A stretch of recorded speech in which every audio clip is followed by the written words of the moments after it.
Hey everyone, this is Kevin from thechesswebsite.com. Everyone loves a good chess sacrifice. I thought what better video to make than, in my opinion, some of the greatest sacrifices of all time. So I've narrowed the list down to 5, and so I hope you guys enjoy. In this first video we're going to be looking at, it comes from the game of the century. Many of y'all may be familiar with it. Bobby Fischer, playing the black pieces at this particular time, was 13 years old, just kind of coming onto the scene. Wasn't really a household name. This game definitely got him on the map. His opponent is Donald Byrd, playing the white pieces. Donald Byrd, just the previous year, had won the U.S. Open Championship, so an extremely talented player.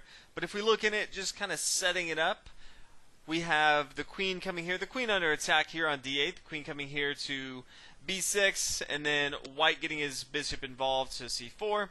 The knight coming here to c3. We have the bishop to c5. After the rook swings over here to e7, we now have the king come over here to f1. And in this particular case, now is where the sacrifice comes in. So I'm actually going to pause and let you guys think about the game and what you would do in black's point of view. You can look at it. His queen is under attack here on b6. Definitely wants to make sure that he just doesn't give that up. If we kind of look at it, he has, this rook over here on a8. It's not really doing anything. So if you were black, how would you continue in this particular case? Now, Bobby Fischer decided to go ahead and play the crazy move of bishop here to e6, sacrificing his queen here on b6. And after the bishop takes on b6, we have one of the greatest king chases that's ever happened. So the bishop takes here on c4 check. The king is forced to move over here on g1. Very important that this rook on e8 kind of just eyes down on this e file. The king is forced to, or after the knight comes to e2, the king is forced to move back. This knight can just continue to gobble up pieces. We have a discovered attack here every time, so the king has to come back. We have the same thing. Now the knight comes back here to c3.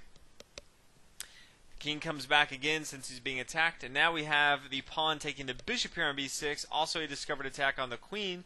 The queen is forced to move after queen b4. We have the rook swing down to a4, not only attacking the queen but also protecting the bishop here on c4. And then after the queen takes here on b6, we have the knight take here on d1.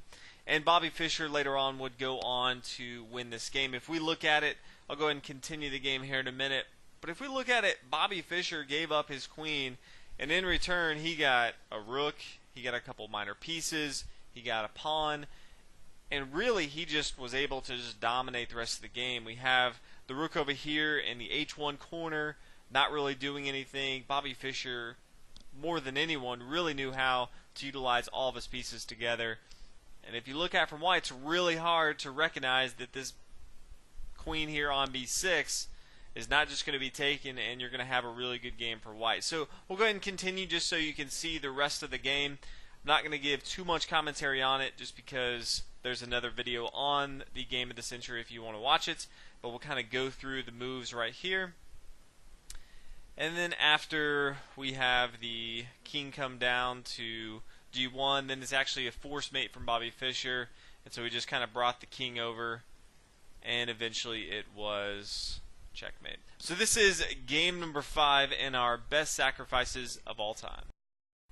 Number 4 on our list comes back from 1911. We have white, played by Ed Lasker, international master, and then black being played by George Thomas, also international master. The game was actually pretty short. There's not very many moves that we have to go through before we actually get to the sacrifice itself. Also, again, do want to give an opportunity to y'all to kind of think about what should white do in this particular case. And it would be kind of crazy if you came up with it and found the entire line. But white decided to play queen takes here on h7. And what's really cool about this sacrifice, not only is white giving up the queen, but the rest of the game is forced. So the king can't come here to f7 because of the knight right here. So he's forced to take. And then the knight takes here on f6, double checking the king with both the knight and the bishop. That means the king has to move. There's no other way to get out of a double check. The king is now forced to move here to h6. He doesn't want to come back here to h8, or it's going to automatically be checkmate right there. So again, decides to come back here and play h6. And then we have the knight to g4. Again, everything is forced. This bishop right here on d3 is crucial. this king can no longer retreat, so the king is forced to come here to g5. As he comes to g5, we have h4, again just pushing this king down further and further. We have pawn here to g3, king f3, the bishop now, again all these knights, the minor pieces, the pawns all playing together. The king comes back here, and then after the rook over here to h2, the king decides to resign. If the king were to come here to g1, then white could go ahead and castle on the queen side, and it would be checkmate. So black decided he was going to resign right at the very end, before white could actually have the checkmate. But brilliant move by Ed Lasker to actually see so far in advance all the different force moves, bringing the king all the way from the 8th rank all the way down here to the 1st rank, giving up a queen and just using all the minor pieces.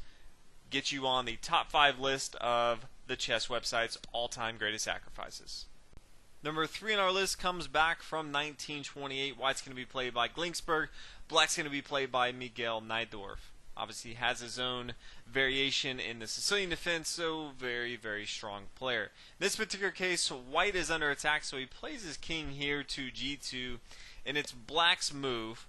So take a minute, think about what you would do if you were black, see if you can find the best move. And black actually played the move bishop here to g1, sacrificing one of his minor pieces to continue the attack on the king. So after the knight takes here on g1, the queen swings down to h2. Not many places for the king to move, so he comes over here to f3. Then the pawn pushes forward to e5, threatening just to come down with his pawn, and then after the take it would be checkmate right there. So the pawn takes, the knight recaptures, checking the king, giving up a second minor piece of material. And now we have the knight taking here on e5 check. The king comes up here to f4, knight check again. After the king comes back, now pawn pushes forward to f4, threatening both. We have check here, checkmate actually, with knight here to e5, and we also have the potent attack of bishop here to g4. White decides to go ahead and take it with his pawn, and then the bishop comes here to g4, the potent attack that we're talking about. White does have the option of just moving and losing his queen right away in this particular game. Decided to go ahead and take this material. Again, didn't quite see the 7 to 10 moves in advance that Najdorf was. And then after the knight comes here to e5 check, after the pawn takes, then pawn over here to h5 and checkmate.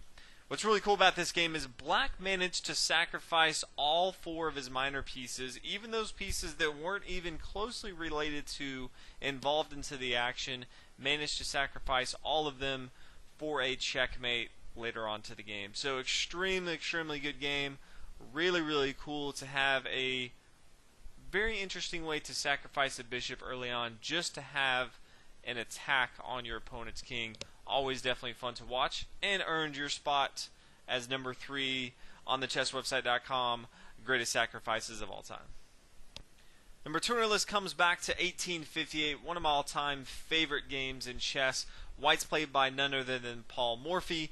In my opinion, the greatest attacking player of all time. Really understood how to use all of his pieces together. His opponents, 2 guys, not the greatest chess players in the world, and they really found themselves playing against a opponent that was just way beyond their skill set. But these 2 opponents are Duke Carl and Court Iserot. So in this particular game, white is just played, and black plays pawn here to b5.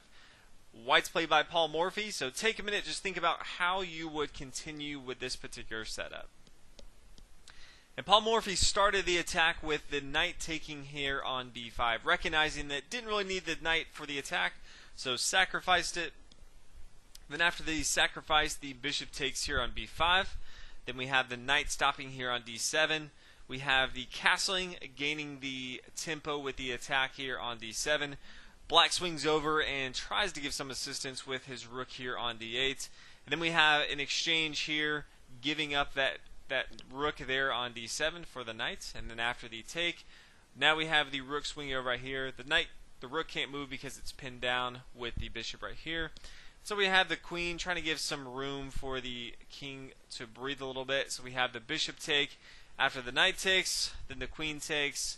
Ooh, and after the knight takes the queen over here on b8, then we have the rook swing in here to d8 and checkmate. So Paul Morphy pretty much just giving up the majority of his pieces because he really understood with his bishop here on g5, all he needed was something back here on d8 to win the checkmate. So again, Paul Morphy, one of my favorite players, so I'm a little bit biased, earned his spot as number 2 on the all-time greatest sacrifices list. Number 1 on our list comes from 1934. It's the Peruvian Immortal. White's going to be played by Esteban Canal, a Peruvian Greymaster. Black's going to be played by an unknown amateur. What you're about to witness is what happens when a Grandmaster plays a chess amateur. Pretty much the goal for the Grandmaster is how many pieces can you sacrifice and embarrass your opponent. So we'll go ahead and get into it. The start of the game is pretty normal, and we'll get to our actual position here in a second. And after the black king castles on the queen side, White decides to play a very interesting move. So take a minute, think about what you would do if you are White in this position. And Esteban decided to play pawn takes here on b4, sacrificing his rook here on a1. So the queen immediately swoops down and takes here on a1. The king has to move, so after the king comes here to d2, the queen's going to swing over, starting just gobbling up material right now. After the queen takes, White decides, I gave up both of my rooks, now's a good time to give up my queen. So moves his queen here to c6. Black has to take with his pawn back on c6, and then the bishop comes over here to a6 and checkmate. The bishop here on f4 and the bishop here on a6, all that is needed for White to kill the king. So White decided to give up both of his rooks and his queen in 3 moves and still checkmate his opponent. So this lands you spot on the all-time greatest sacrifices as number 1 on our list, just because I think it's really incredible that someone actually played pawn to b4 and thought about that entire move order. So congratulations. Hope you guys enjoyed. Again, I like to do more videos like this just because I think they're fun, especially if you just enjoy chess and things like sacrifices. It's always good to see some of the old classic games and some of the greatest games that have ever been played. So hopefully you guys enjoyed, and I'll see you on the next video. Thanks for watching.